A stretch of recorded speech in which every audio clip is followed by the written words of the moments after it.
Hello, everyone. Thank you for joining us, and I'm super delighted to welcome you all. Uh, Hear us, see us. This is our first broadcast, YouTube broadcast, so we are in the learning seat still. So, just I would like to know, can you hear us, see us? All right. Before we start, I would love to know where are you joining us from, a little bit about yourself, and why have you joined today's session. All right. So let's start again. A very warm welcome to one and all. And thank you so much for joining us this evening. We are living in tough times, unprecedented times, isn't it? Where no mind is without fear. We keep dwelling into our past or keep ourselves busy, thinking about the future.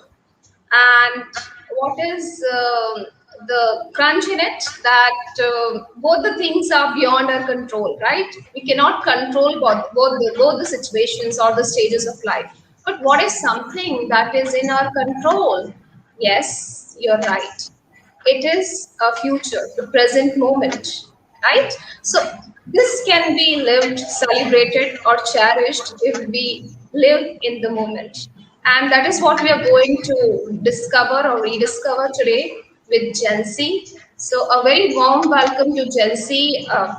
She's sitting right next to me on the screen, and I'm so happy and delighted to welcome Gen Z. Gen Z is an educator by profession, a writer, an avid reader, and whatnot. We work together in the same group, and now she's here as a mindfulness practitioner. Let me give you a brief intro about both of us that we are not mindfulness guru. We are mindfulness practitioner. So make it a point. We are in the learning phase, but we are so excited to share this practice with each one of you. Ask me why. So let me introduce myself. My name is Asna Fareen, and I'm your host today. And for me, mindfulness started while pondering about the practices about my own school. I'm a pedagogical leader, and I keep working on bringing the best practices for my team. And this year had been a very tough year for all of us. So mindfulness practices are actually working for us, for me. So here we are, start our mindfulness journey with Jancy. Welcome, Jancy. Over to you. Thank you. Thank you so much for the wonderful introduction, and I can't tell you how happy I am to be here today. Miss Asana being my very own mentor, and I was also taking some mindfulness lessons from you. Yeah, you were kind of my lab rat at some point of time. It's lovely to meet all of you virtually, and I think though the pandemic has caused us several challenges, some of us made them as opportunities, and I hope Asna ma'am has been doing a wonderful job connecting all of us through this platform. And I'm very glad that all of you chose to be here today to talk about mindfulness. And I'm just going to start off. I thought a presentation will be good for us, we are teachers basically. So we really love giving you something visual. So I'm just going to share my screen with all of you.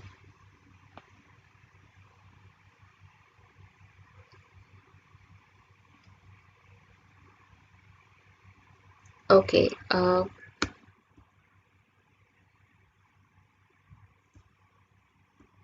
So I think it is visible now.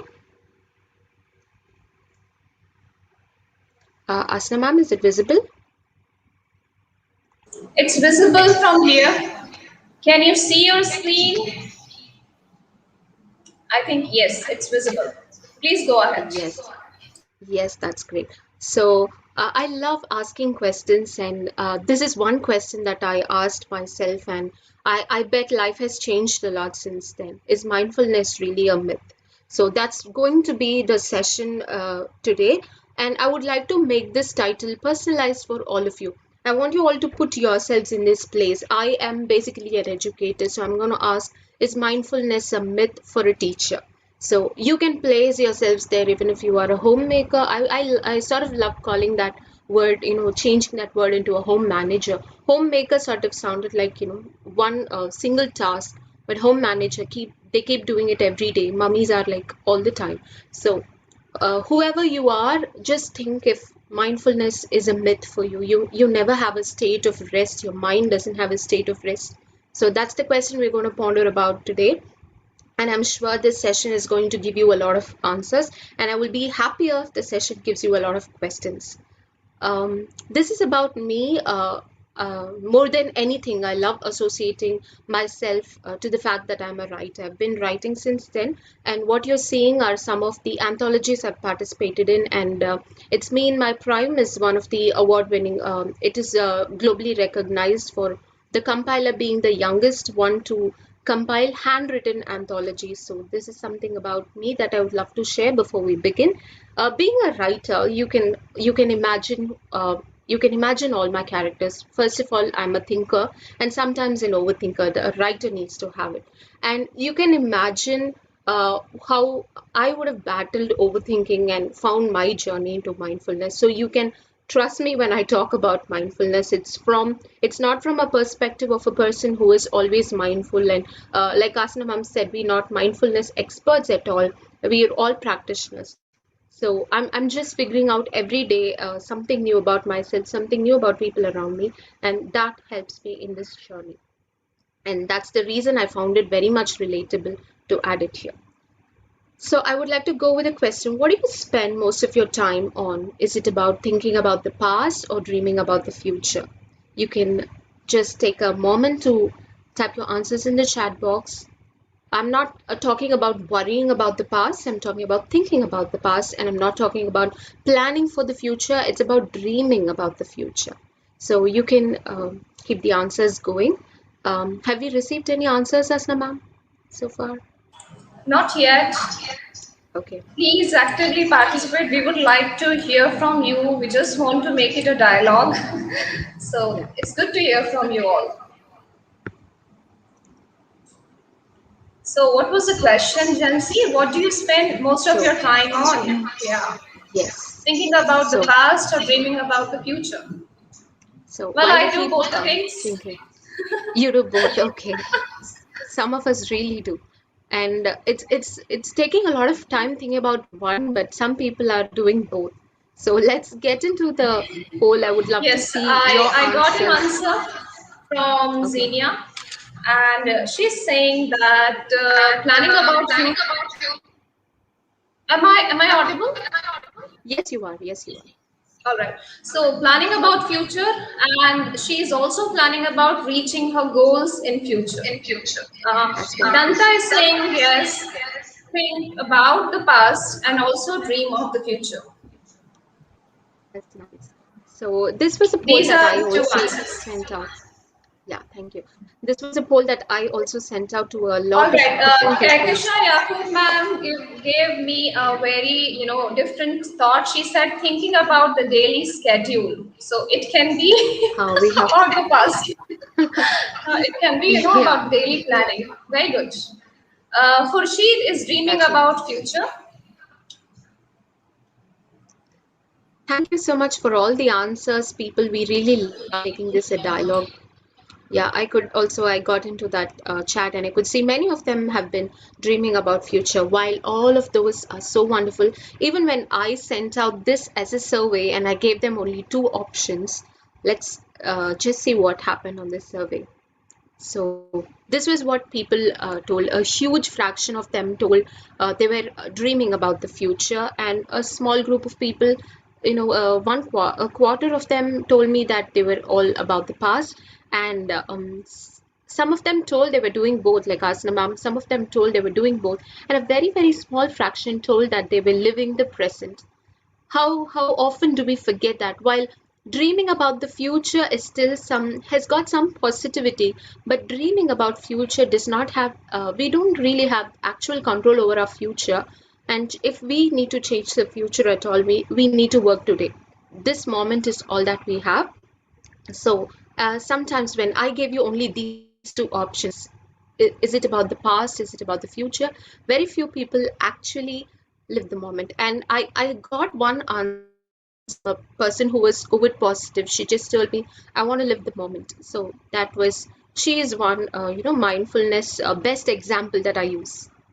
So, I would like to throw this dialogue at all of you. How many of you are able to relate to this? I always want to do this, but if only I have the time. I think I will be able to do it a little later, maybe after a year, maybe after I get settled, and maybe after I have a relationship, maybe after I come out of the relationship. Oh, if only I have the time after I give up on my job or after I get a new job. How many of us have been wanting to do something, but we've not really been able to find time? If you have something like that, you can post that. What is something that you've always wanted to do? So I think this is something relatable to all of us. All of us at some point of time have this feeling, I have to do this, but I really don't have the time now. I know it's important, but I'm not having the time now. So one fine day, when I was not thinking much about mindfulness, I happened to see this piece of news. It grabbed all my attention. It is about a HSBC bank manager who is almost facing death, and that's when he decided that he will not spend his entire day at Zoom.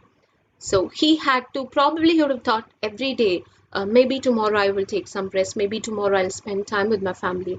But he had to have a heart attack to realize all of this. And it was a huge post on LinkedIn, and I thought, getting a snippet out of it will really help us. These are some small points that are very much valid. And one of these, the first thing that he wanted to do is not to keep working all day long. Some of us do that. Let's think of the quality of work also if we keep working for 20 hours a day. And he wants to redesign his approach to work.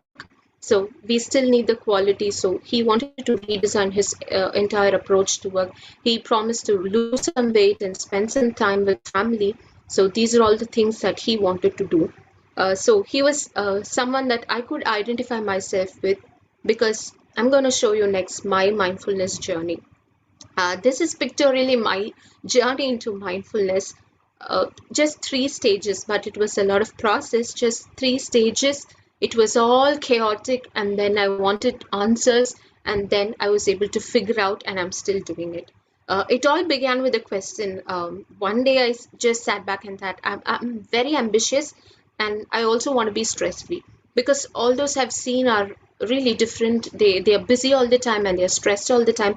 I realized that I'm really ambitious. I love what I'm doing. I realized it all of a sudden a year back. Even before that, I was doing my job to the best of my ability. But all of a sudden, I realized that I love my job and I want to keep growing. But I also wanted to be in a very good state of mind. And I wanted to do it right on that day. I didn't want to wait until I move from the role of a teacher to a bigger role, or to step back from the role of a teacher. I didn't want to wait. Wherever I was, I wanted to find a balance. So that is when exactly I started finding answers. So this is my journey.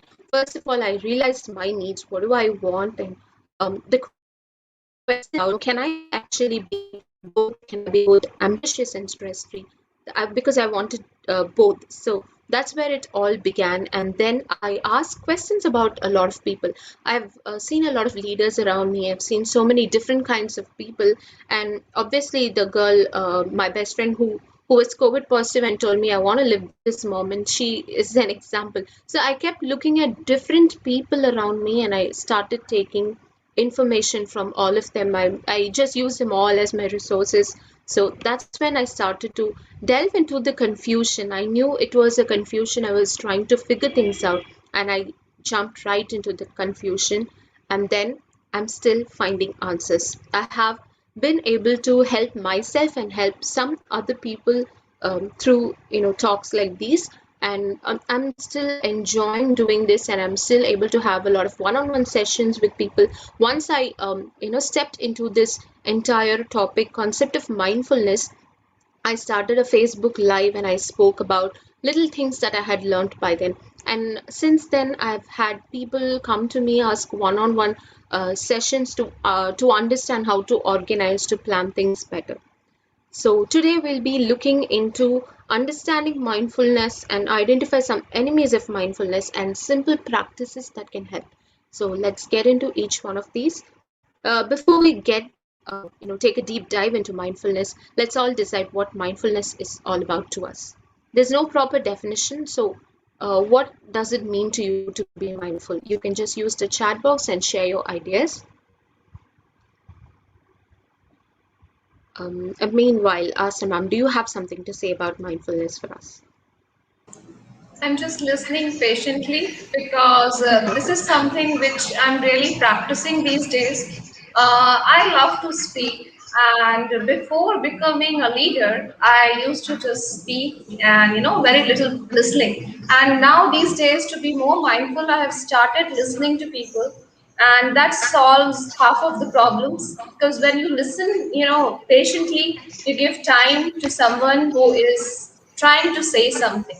So this is a little bit I'm practicing these days, and I'm becoming better, I should say. Glad to know that, and that is a wonderful tip. Listening, it solves a lot of problems. And when someone comes to you, they don't actually seek a solution. They just want to listen. We could help others be mindful when we listen as well. So let's get deep into the answers of others. I think there's a slight delay in receiving the answers. So we'll just move on to Yes. understanding what mindfulness is. Something as simple as this. Wherever you are supposed to be there totally. And the person who said it is a teacher, a writer, and a spiritual leader. When it All is from a right. teacher, yeah, We got an answer okay, from Dr. Kehkashan Yakub. She is an okay, ex-colleague, a wonderful okay. human being, and I must say she's very mindful. So she said that to be aware and conscious of what we are doing. Very well So said, true. Nakasha ma'am. We are waiting for more answers because this side we are mindfulness practitioners, and maybe that side maybe we have mindfulness gurus, and this Yeah. session is all about sharing. So do share. We are eager to learn from you. Nanda says that mindfulness is about being peaceful with you and your surroundings. Great. Great, Nanda. Those are some nice answers we've been receiving. Thank you so Okay. much for And Vidya says to accept and be aware. Then we have beautifully Priya put. Arun saying to be aware of what are we actually doing at the moment. Very true. Beautiful answers. Thank you Yeah, all for enlightening us. yeah. Very, very true and wonderful answers. Yeah, as simple as that. Wherever you are supposed to be there totally in the moment, in the phase of life. So we really can't skip anything. And briefing more about that is the mindfulness statement that I love the most. So I'm going to read it as such because I don't want to make any change to this quote. Mindfulness is simply being aware of what is happening right now without wishing it were different, enjoying the pleasant without holding on when it changes, which it will, being with the unpleasant without fearing it will always be this way, which it won't. I just love this quote and I always refer back to, and this gave me the complete understanding of mindfulness. We don't really have the opportunity, the chance to skip any moment from our life, whether it is pain or sadness or happiness or satisfaction. We have to pass through every phase, and the good or bad news could be that it is not going to last for a lifetime. So we have to pass through every phase, experience every phase. That's what mindfulness is all about. And I would like to emphasize here that it is not a religious practice, it is a spiritual practice. So if you just find out about mindfulness, you find it very much connected to religion. Some people we have been given that way, it was delivered that way, maybe. That's one reason I never really thought of mindfulness. But the more I understood that it is not a religious practice, it's a spiritual experience, it's the state of mind, that's when I understood the importance of it and the need to talk about it. So I'm going to give you a lot of approaches to it. All the while I want you to think of a have a split screen approach. Think of how it suits you in your personal life, in your relationships at home, and how it suits you in your professional life. Check if you're able to relate, because let's just branch out and think of two ways during every slide. I'm going to show you some enemies of mindfulness. Having understood what mindfulness is all about, these are some enemies I would call. Have you told these dialogues yourself? I have to be perfect. This is need to be perfect. What if something goes wrong? I'm fine when you're not actually fine, and there is no time for something, and I'm not capable of doing certain things, and it can't get any worse. I'm sorry, it's going to get any worse, but you are going to be better. You are going to be able to handle. So, have you been catching yourself telling out one of these dialogues anytime in your life? You can just tell us in the chat box which one of these do you think is very, very dangerous. You really shouldn't be stuck with these dialogues. Before they say, Asna ma'am, what's your thoughts on these dialogues? Uh, which one do you think is very vulnerable? And I think that I used to tell myself when I became a new mother that I can never be a good mother because I'm managing two things. I'm a working person and I was highly ambitious, and then I developed a kind of mom guilt, which every working person, must have developed. So then slowly and gradually I realized that I can be ambitious, I can be an imperfectly perfect mother, and all those. So this was a journey which I discovered along the way, and I'm still discovering. Many times I still feel like that. No, I'm not doing it in the right way. Then I take a pause and I say that, wait, Asna, this is your first time. You have only child. You haven't done PhD on this topic. It's okay. Take it easy. So I'm learning along with myself. true. But you're a wonderful mother, by the way. But that looked like a combination of the need to be perfect and thinking that you're not doing it right. I think that was it. Actually, I felt that not being fine and pretending that you are fine, it's really really dangerous. If you are a fan of Friends, Ross Geller is not at all fine and he was calling himself fine. It's okay to not be fine, but it's never okay to pretend that you are. So what can we actually do? And here I'm going to give you some practices for mindfulness. We all understand that mindfulness is a state of mind. It's not something that you do. So it's going to be all about something that you feel. But however, there are practices that can help us be in the moment and in turn practice mindfulness. So here's some of these ideas are stolen from my friends. Some of these ideas are my own practices. So these are some things that you can do. For journal your entire day so that you take time to think and be in the moment and focus on the positive side of things. Every cloud has a silver lining, so let's just focus on those. Normalize taking breaks. Please, please normalize taking breaks, because I used to be a person who felt very guilty about taking a break even for one day if I was really sick. So nobody used to feel bad, but I used to feel so bad about myself for taking breaks. Please don't do that, and invest some time in yourself. Watch little kids play. Right now we don't have much opportunities for it, but I used to just go to the park only to watch the children play. That's a wonderful practice to have. Please learn something new, keep learning, keep growing, and pay attention to little things. As a very young girl, I was a very very hard a fan of ants, and I used to be an ant watcher all the time, and I love that picture. I thought I could show to you. And have some no gadgets day when you take an actual break from mobiles or your laptops. I used to have Sundays to be my no gadget days. I'm not really practicing that right now, and I will pitch in very soon. And practice your passion. Even if it's not your passion, go keep scribbling around, do something that you enjoy doing at the moment. So you can also message in the chat box telling us what you do to balance your personal and work life.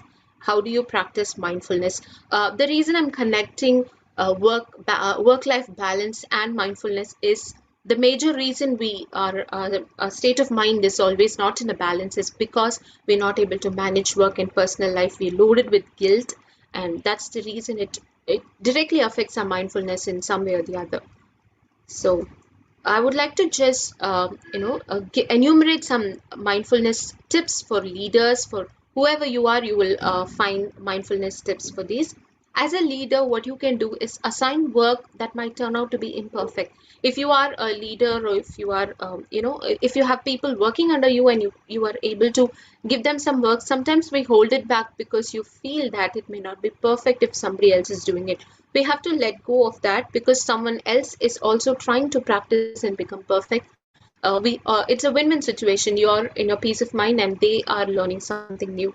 So assign work that might turn out imperfect wherever it is okay to be imperfect.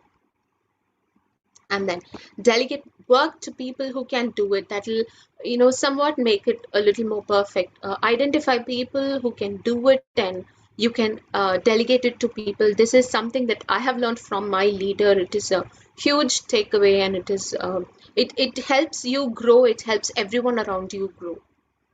And then organize important and urgent tasks. There are so many things to do, but organize them, and that will give you an idea, first of all, of what you are left to do with, and then it will give you a little peace of mind to organize and actually work on this than having a panic attack of the to-do list. And taking break energizes. Sometimes we all need a break. You have to give yourself that break you require.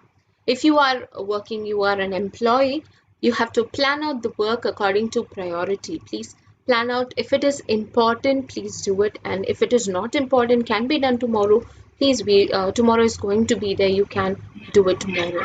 And Jansi, you there have is a very different perspective from Dr. Jayasilan. My voice is echoing. Yes, yeah, echoing a bit, but I can hear you. Okay. So he says that we do some fun in the working place. So this fun element is very important. Very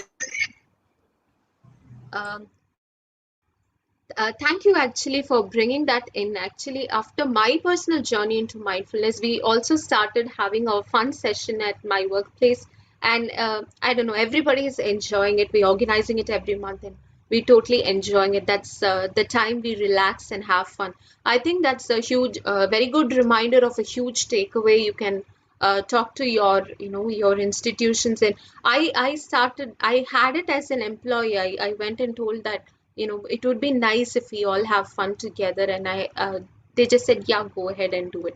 So we are having fun every month, and it's totally exciting. So you can definitely try out at your workplaces too.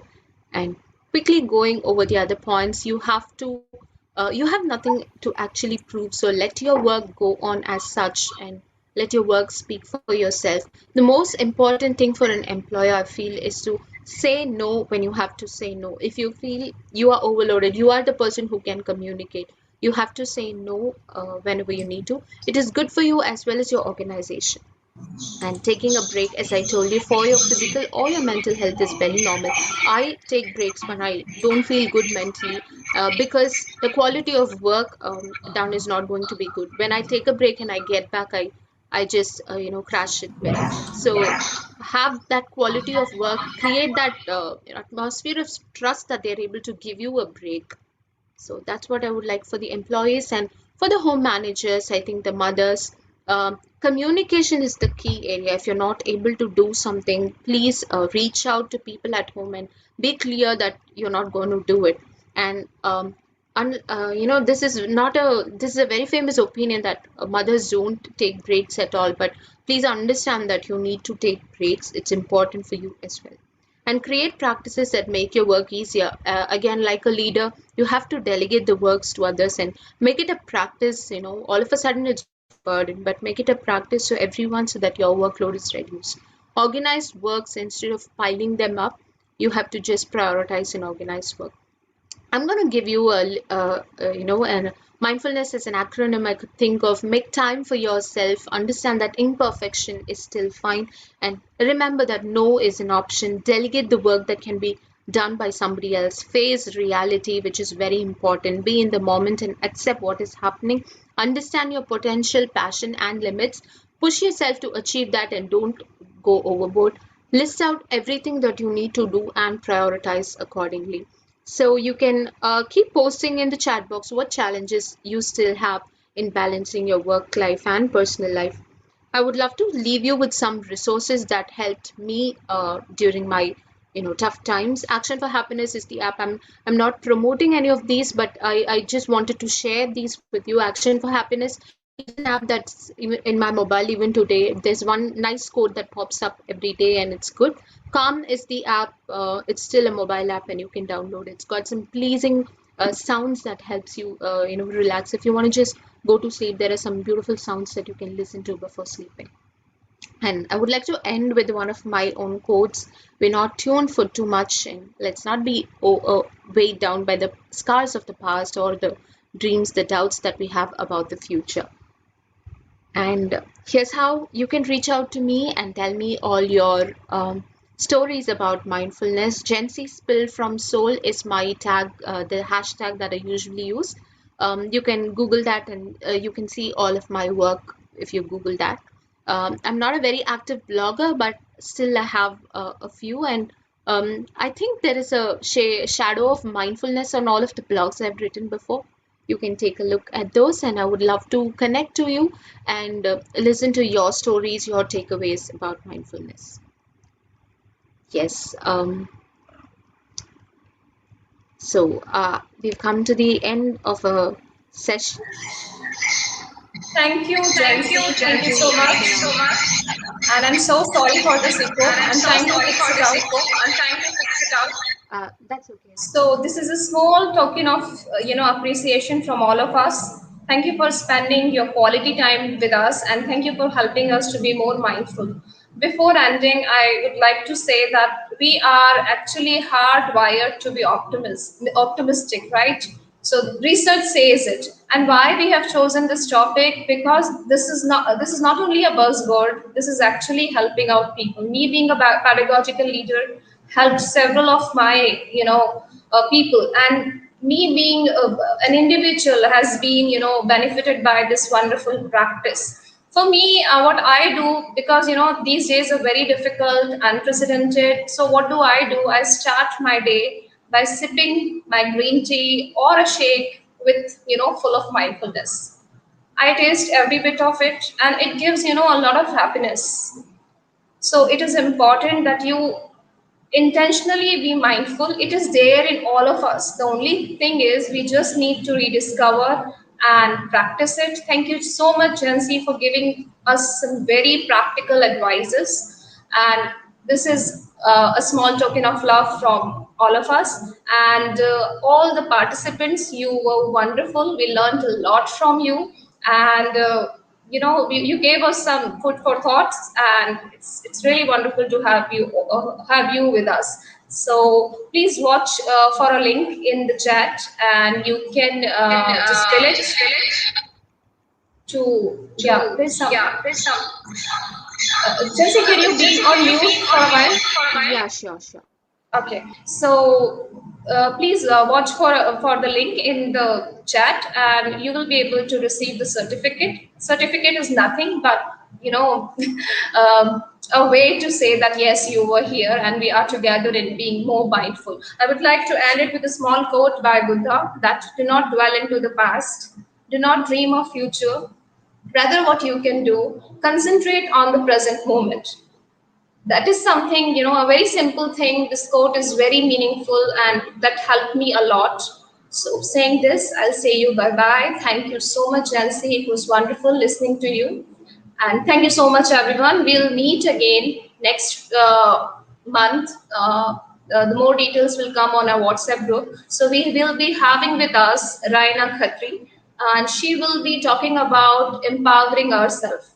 So I hope we will be together next time as well. So thank you so much. It is a small, way of giving back to what we have been. We have been attending so many webinars. So it's time to conduct some webinars and give it back to the society. Thank you so much. Thank you so much, Jancy. Good to see you all. Bye bye. Take care. Have a mindful evening. Thank you, everyone.